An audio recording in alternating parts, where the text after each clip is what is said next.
जैसे एक मिट्टी से नाना प्रकार के बर्तन बनते हैं और वो सभी बर्तन या वो सभी पात्र भिन्न भिन्न होने पर उनमें मिट्टी ही एक सच है।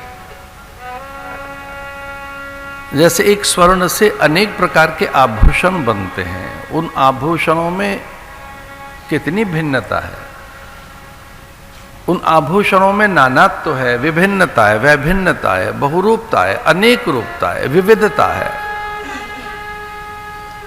एक ही स्वर्ण अनेक रूप से दिखाई दे रहा है।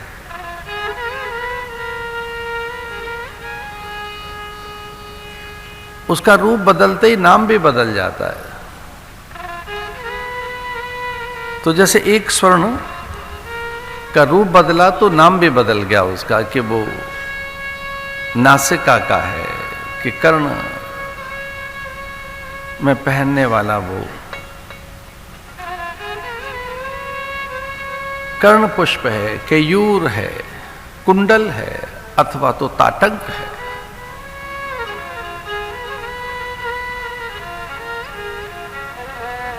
माताओं के कर्ण में नाना प्रकार के आभूषण,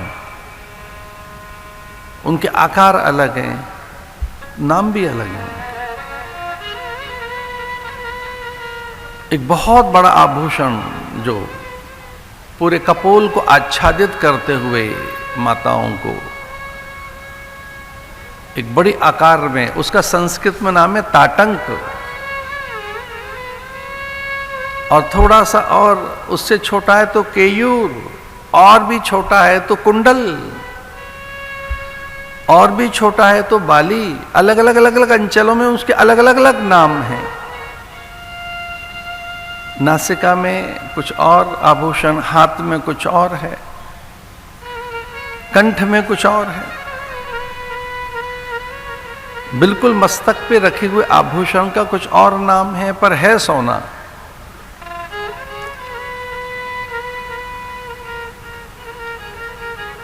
जगत इन्हीं दो चीजों से तो दिखाई दे रहा है। जगत इन दो से ही तो अपने अस्तित्व में है। जगत का इन दो शब्दों से ही अस्तित्व है, रूप और नाम। जगत नामात्मक है, रूपात्मक है। जगत में दो ही चीजें हैं, रूप और नाम। रूप प्रकाश से आभासित होता है और नाम शब्द से अथवा ध्वनि से। साइंस भी ऐसा कहती है, विज्ञान यही तो कहता है कि इस पूरे संसार में दो ही चीज हैं, लाइट एंड साउंड, और कोई तीसरी चीज नहीं है। Light and sound and matter.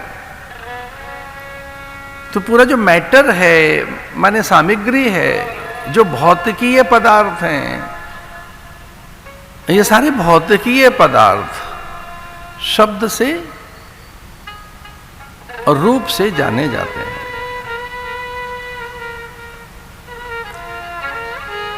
जगत बदलता रहता है, उसके रूप से उसके नाम भी बदलते रहते हैं। भोर में रूप के कारण भोर है, फिर वो रूप के कारण दोपहर है, फिर रूप के कारण ही वो अपराह्न काल है। प्रकाश की अब किरणें कुछ तिरछी सी हुई हैं और शिथिल हुई हैं, तो लीजिए वो संध्या है। अब चूंकि प्रकाश नहीं दिख रहा है तो अब कहते हैं ये रात है। फिर से प्रकाश का आगमन है तो प्रत्युषा है, उषा काल है, प्रभात काल है, फिर से प्रभात है। प्रकाश की भिन्न भिन्न अवस्थाएं, नाम बदल रही हैं, ऋतु बदल रही हैं, सप्ताह बदल रहा है दिवस के रूप में, काल बट रहा है क्षणिकाओं के रूप में, मुहूर्त पल विपल निमिष के रूप में, पक्ष और मास के रूप में, संवत और युगों के रूप में। कोई एक काल के कितने नाम हैं, वो युगों में बट गया है। एक काल में कोई अलग प्रकृति है उस समय की तो सतयुग है। अब चूंकि सत्य शिथिल हो गया है और केवल यज्ञ आधारित है जीवन, तो त्रेता है। अब सत्य और यज्ञ तो रहा नहीं, केवल दान रह गया है तो द्वापर है। और सत्य यज्ञ और दान भी नहीं रहा है, तो कलयुग है।